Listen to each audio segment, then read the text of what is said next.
Narendra Modi today hailed the new Jammu and Kashmir as he addressed his first rally in Srinagar since the scrapping of Article 370. Unveiling development projects worth several thousands of crores, Prime Minister also declared Jammu and Kashmir is now breathing freely and developing at a rapid pace. He also hit out at dynastic politics and said that these political parties had kept the people of the state away from development.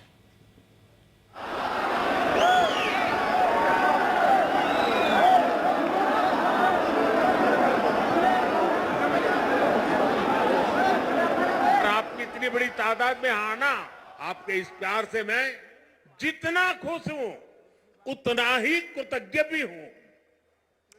Modi प्यार के इस कर्ज को चुकाने में कोई core कसर नहीं छोड़ेगा। The Prime Minister's first visit to the Kashmir Valley since the scrapping of Article 370, and it turned out to be the biggest political rally after August 2019. The Prime Minister said Article 370 was only benefiting some dynasties and only now Jammu and Kashmir is seeing true freedom. दशकों तक सियासी फायदे के लिए कांग्रेस और उसके साथियों ने 370 के नाम पर जम्मू कश्मीर के लोगों को गुमराह किया, देश को गुमराह किया। आज हर वर्ग को उनके अधिकार लौटाए जा रहे हैं। ये वो नया जम्मू कश्मीर है जिसका इंतजार हम सभी को कई दशकों से था। बंदिशों से ये आजादी आर्टिकल 370 हटने के बाद आई है। Reaching out to the locals, the Prime Minister pointed out that the lotus, a quintessential part of Kashmiri cuisine, was also the BJP's election symbol. But it is the BJP's decision to grant scheduled tribe status to the Pahari community that's helping the party make inroads in Kashmir and Muslim majority areas of Jammu. तमाम पहाड़ियों ने ये ऐद किया है कि हम तमाम के तमाम पहाड़ी बीजेपी को वोट सपोर्ट करेंगे। तो क्या वजह आपको ये जो रिजर्वेशन? हाँ, यस जो बीजेपी ने हमें रिजर्वेशन दी, एसटी स्टेटस दिया। It was the biggest political rally in Kashmir Valley since the scrapping of Article 370, and Prime Minister was clearly impressed by the large crowd here at Bakshi Stadium, even as opposition alleged that thousands of government employees were forced to attend the rally. Well, PM's rally was aimed at gaining foothold of BJP in Kashmir. It's now clear that party is making abrogation of Article 370 central to its election agenda at national level. In Srinagar with cameraman Amir, Nazir Masoodi for NDTV. And some interesting observations coming from the Supreme Court, which was hearing a case against Jammu and Kashmir professor. There was an FIR that was filed against him. That FIR has been quashed. And remember, this professor had criticized abrogation of Article 370 on his WhatsApp status. In fact, the Supreme Court has said that citizens can criticize Article 370 and every criticism cannot be an offence. Let me bring in Ashish. Ashish, please give us the details. This is a big judgment. Supreme Court in this judgment said that every protest or dissent must be within four corners of the mode permissible in democratic setup, and it is subjected to reasonable restrictions imposed in accordance with Article 19. Supreme Court said in present case, applicant has not at all crossed the limit, and the big observation in this judgment is Supreme Court categorically two judges bench headed by Justice Toka said that every citizen has right to criticize Article 370 abrogation, and every criticism cannot be an offence.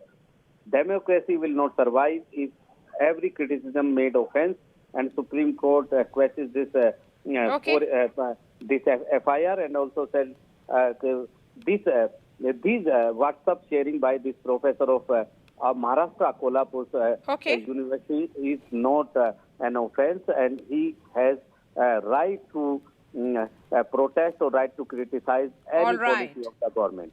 Thank you so much for joining us. Shifting focus to a developing story, The Congress party is holding its first CEC, that is the Central Election Committee meeting, to finalize candidates for the upcoming Lok Sabha elections. Congress party chairperson, parliamentary party chairperson Sonia Gandhi and party president Mallikarjun Kharge are attending this meeting, which is being held at the party headquarters in the national capital. On its list are 10 states for which it has to pick 60 candidates. The Congress, though, is yet to resolve seat-sharing issues in two crucial states of Maharashtra and Bengal, which together account for 90 seats. The states under consideration at the moment, even as we speak, are Chhattisgarh, Delhi, Karnataka, Telangana, Kerala, Tripura, Sikkim and Manipur. Let me bring in Prashant, who's joining us live from outside the venue of this meeting. So is the list likely to be released in the next 24 hours? Yes, Maria, I believe, as you rightly said, 60 candidates from 10 states, the names of whom are likely to be cleared by the Central Election Committee today, and either tomorrow or day after tomorrow, the first list of Congress candidates is likely to be released. But I have an update for you right now that Rahul Gandhi in all likelihood is going to contest from Wayanad, his present constituency, because name of Rahul Gandhi has been cleared by CEC. So he is in all likelihood going to contest from Wayanad. That is going to be his first constituency. Whether he is going to contest from Amethi or not, that is yet to be seen. But today CEC, I believe, has cleared his name now. Secondly, 7 to 8 names from Telangana have also been cleared. Rest of the names will be discussed in the subsequent meetings of the Central Election Committee. So names of candidates from 2 states have so far been discussed. As I speak to you, the meeting is still on inside the Congress headquarters, and it is likely to go on for the next at least an hour or so before the names for all the other states like Chhattisgarh, Delhi also, and Karnataka, they are also likely to be discussed. In fact, I think names for Karnataka is being discussed because D.K. Shivkumar, the Chief Minister of Karnataka, just a while back has gone inside. So after the names are cleared, the list of the candidates, the first list of candidates is likely to be released in a day or two time. Prashant, thank you so much for joining us. Some piece of breaking news coming in now on the other side, which is with regards to the NDA. Close aide of Odisha Chief Minister Naveen Patnaik, VK Pandyan, is currently in Delhi. He has arrived only some time back. And the final shape to BJD BJP Alliance in Odisha is on this agenda. BJD's VK Pandyan and Pranab Prakash Das left for Delhi on a chartered flight, and they will be holding further discussions on what will be the seat-sharing formula with regards to the upcoming Lok Sabha elections and also the assembly elections.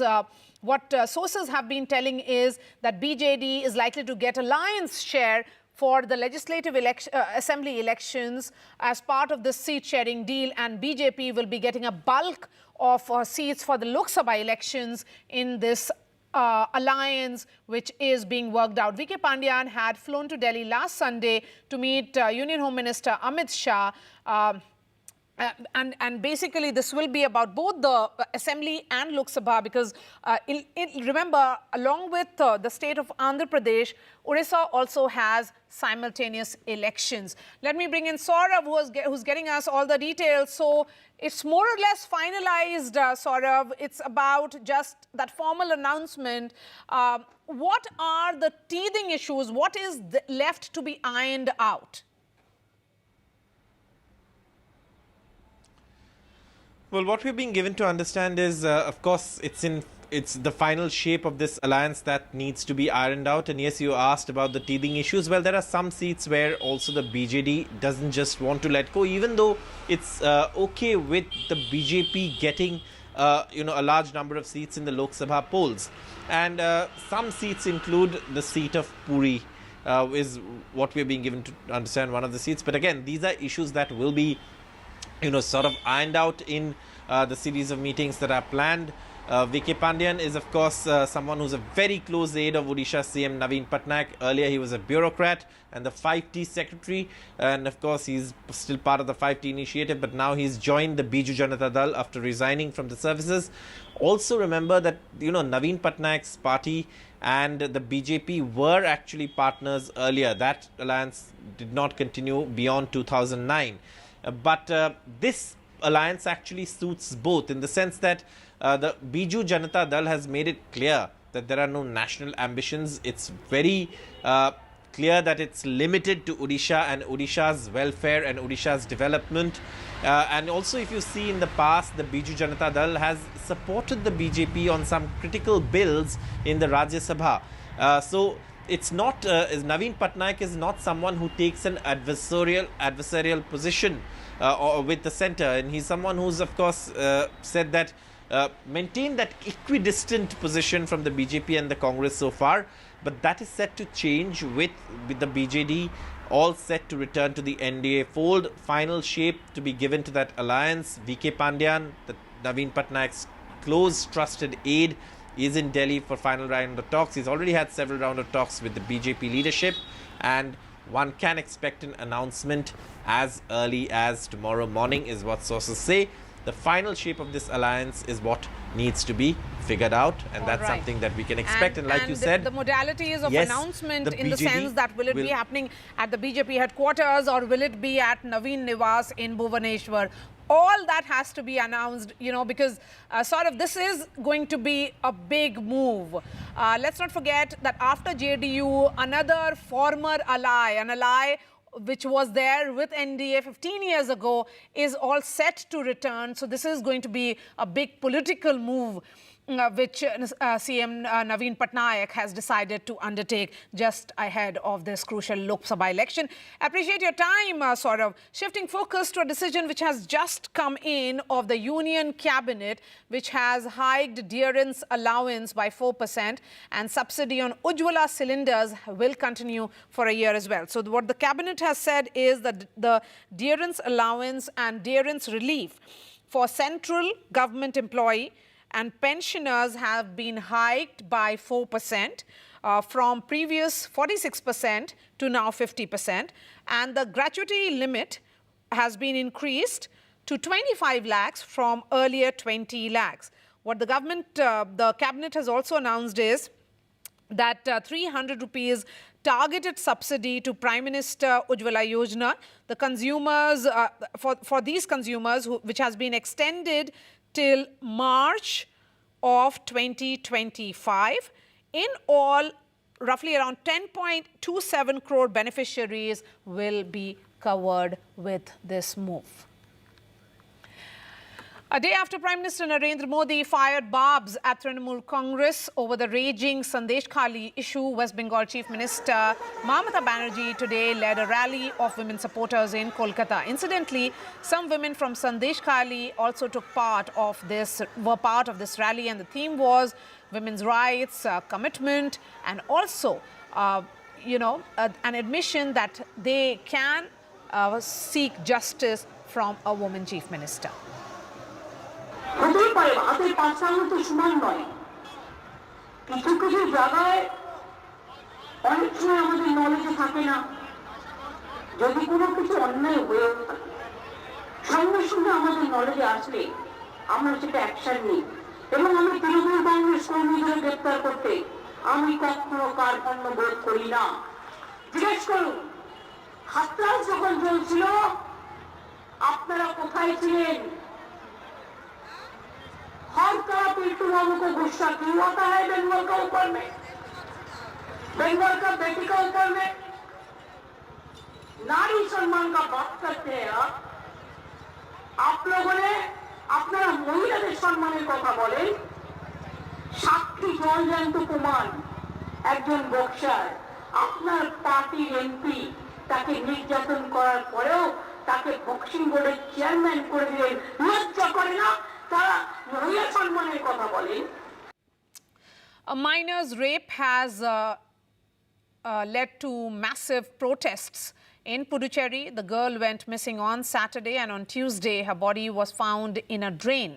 tied and bundled up in a bag. 2 men have been arrested, which includes her neighbor as well.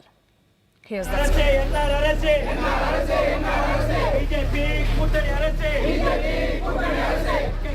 Anger in Puducherry as hundreds of people joined the final journey of a 9-year-old girl murdered after sexual assault. She went missing on Saturday.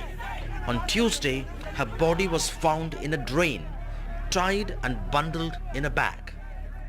Police have arrested 2 men, her neighbors, including a 19-year-old.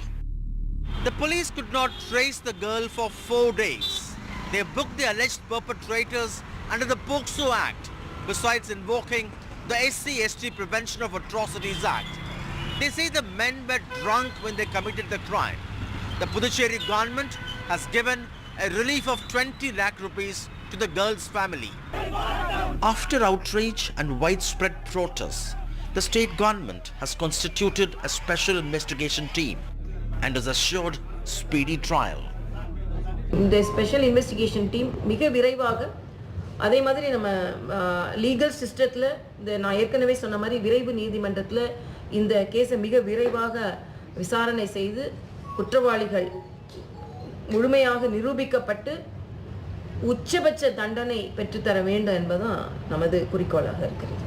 With elections round the corner, the opposition, the India Bloc and the AIADMK have called for a Bandh tomorrow. With Palaniswamy in Puducherry, in Chennai, with Suresh, Sam Daniel, 5DTV. A 3-year-old girl was mowed down by a valet driver at the North India Mall in Ghaziabad. The accused was arrested and charged for rash driving and negligence, but the family is now demanding action against the mall authorities. Here's that report. A family day at the North India Mall in NCR's Indrapuram turned tragic when 3-year-old Riddhi was run over in the parking area and could not be taken to hospital in time. Her father, Vivek Pandey, claims that not only did he run the child over, but the man driving the car refused to take the child to hospital despite their pleas. बहुत तेज़ रफ्तार गाड़ी आती है Honda city और उसको टक्कर मार के निकल जाती है. हम लोग वहाँ से उठाए उसको, जो ड्राइवर था उससे विनती किए कि लेके बच्ची को हॉस्पिटल पहुँचो, जो होना था हुआ, लेकिन अब हमें तत्काल हॉस्पिटल पहुँचाइए. उसने सीधा मना कर दिया. तो हम अपनी बाइक से लेके बच्ची को पूछते हुए, सभी से पूछते हुए कि कोई हॉस्पिटल आसपास है, लेकिन किसी ने बता नहीं पाया वहाँ. तो हम सीधे पारस हॉस्पिटल जो वैशाली में है बच्ची को लेके आए, जहाँ पे मृत घोषित कर दिया था डॉक्टरों ने. An FIR was registered, according to which a valet at the mall was driving the car. The accused driver has been charged with rash driving and negligence, and police say investigations are on. But the family also wants action against the mall. Incident के हम दूसरे दिन morning में तकरीबन 9 बजे गए थे वहाँ पर मॉल में जो है. तो रजत सीधा हमें सर्वर रूम में लेकर गया जो अपने वहाँ पर. जब उसने कैमरा चालू किया जो है, तो हमने उसको कहा था 6:45 से जो है आप कैमरे को लगा के छोड़ दीजिए स्पॉट का जो है. तो वो क्या कर रहा था, माउस से जो है उसको आगे बढ़ाया जा रहा था क्लिप को जो है. यानी कि हमें उसमें इंसिडेंट का कुछ भी नहीं दिखाई दिया कि कुछ ऐसा है. A little girl loses her life to somebody's negligence and rash driving. As an impact, the mall authorities beefed up the security at its parking area. But this whole incident raises several key questions, not only on road safety, but also on the mall authorities' responsibility towards such an incident. With camera person Mukesh Kumar, this is Sri Rupa Goswami for NDTV.